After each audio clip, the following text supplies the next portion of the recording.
ভাই আরে ভাই যাত্রীর কি অবস্থা রোডের? শুনবেন না আমার এই কথা, ঘুরে যাবো আপনার মাথা।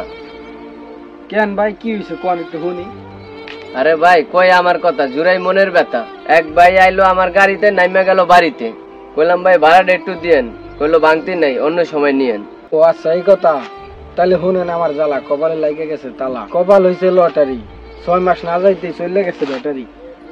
আরে ভাই গতকাল টিপ উঠাইছি 8টার, অতি বাড়ি লোড হয়, জ্বললে গেছে মোটর, ঘরে নেই চাল, লাগে গেছে আলু। ভাই আমার কাছে টাকা নাই, কাল হলো কিস্তি, 20 টাকার খেপ মারি 50 টাকার লিক সারি। ভাই আমার তো সেই জ্বালা, বউ কয় তোমার কাছে আয়া অন্তরটা হয়ে গেছে গা কালা। ঠিকই কইছেন ভাই, পোলাপানের অসুখ বিসুখ কোনো শান্তি নাই।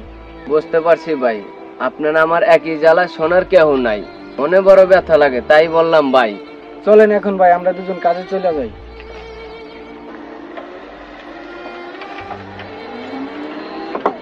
আমাদের এই সমাজে এইরকম হাজারো মানুষ অনেক কষ্টে আছে, কিন্তু তাদের কষ্টের কথাগুলো বলার মতো কোনো জায়গা নেই। আমরা তাই এই ভিডিওর মাধ্যমে সাধারণ কিছু কথা তুলে ধরলাম। আমাদের ভিডিওটি আপনাদের ভালো লাগলে লাইক, শেয়ার, কমেন্ট করে আমাদের পাশেই থাকুন। ধন্যবাদ।